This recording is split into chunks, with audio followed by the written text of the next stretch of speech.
इतना बड़ा हादसा हो गया। झांसी की रानी लक्ष्मीबाई मेडिकल कॉलेज के स्पेशल न्यूबॉर्न केयर यूनिट यानी जिस एसएनसीयू में आग लग गई। 56 बच्चे फंस गए, 10 बच्चे जिंदा जल गए। चारों तरफ अफरा तफरी थी।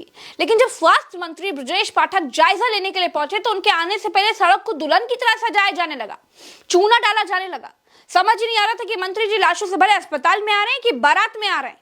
दोस्तों, कहां से आते हैं ऐसे लोग जो मातम में भी, मौतों की चित्कार में भी मंत्री जी के लिए चापलूसी करना नहीं भूलते।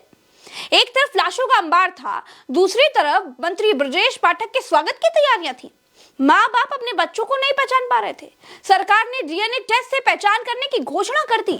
अब सोचिए कि हादसा कितना दर्दनाक होगा।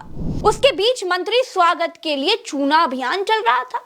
जिस अग्निशमन मशीन से आग बुझाने की कोशिश की गई वो 4 साल पहले ही एक्सपायर हो चुकी थी। सोचिए, बच्चों के वार्ड में आखिर क्या क्या एक्सपायरी माल होगा। आज तक का रिपोर्टर कहता है कि एक नर्स ने ऑक्सीजन पाइप जोड़ने के लिए माचिस जलाई, जिसकी वजह से आग पूरे वार्ड में फैल गई। सोचिए कि नर्स को पाइप जोड़ने की क्या जरूरत पड़ गई, क्योंकि ऑक्सीजन पाइप टूट गया होगा। ऑक्सीजन पाइप टूटा था तो उसका जिम्मेदार कौन था? सारी जिम्मेदारी उत्तर प्रदेश के मुख्यमंत्री की है। उसके बाद स्वास्थ्य मंत्री ब्रजेश पाठक की है। स्वास्थ्य मंत्री यूपी के डिप्टी सीएम भी हैं।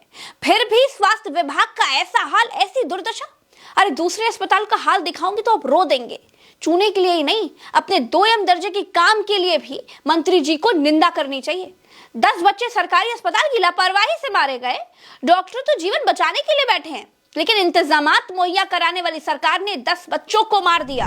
हमारे पहुंचने से पहले कोई व्यक्ति सड़क के किनारे चूना डाल रहा है, जो कि बहुत ही दुखद है। मैं इसकी निंदा करता हूं और जिलाधिकारी महोदय से कहता हूं कि ऐसे व्यक्ति को चिन्हित करें, जिसने चूना डलवाया उसके खिलाफ से कड़ी कार्रवाई करें।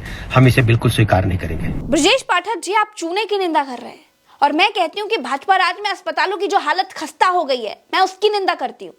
झांसी के जिस अस्पताल में आग लगी, उसमें आग बुझाने के लिए जिस सिलेंडर वाले अग्निशमन यंत्र का इस्तेमाल किया गया, वो भी 4 साल पहले एक्सपायर हो चुका था। उसका जिम्मेदार कौन है? क्या आपके पास इसका जवाब है कि बस आप इतना कहेंगे कि जांच कराएंगे, इसके अलावा कोई दूसरा जवाब नहीं है? अस्पताल से आने वाले दृश्य इतने भयानक है, इतने ज्यादा डरावने हैं कि मैं आपको दिखा नहीं सकती। इन बच्चों को बचाने में एक युवक मसीहा की तरह सामने आया, जिसका नाम याकूब बताया जा रहा है, जिसने खिड़की तोड़कर बच्चों को बाहर निकाला। और इन्हीं ब्रजेश पाठक जी की सरकार बटोगे तो कटोगे का नारा लगा रही है। याकूब ने जिस साहस का परिचय दिया है, उसने एक बार फिर साबित कर दिया कि इंसानियत से बढ़कर कोई धर्म नहीं होता। सरकार को इस निकम्मेपन के लिए धिक्कार। इस वीडियो में प्रज्ञा मिश्रा का नमस्कार।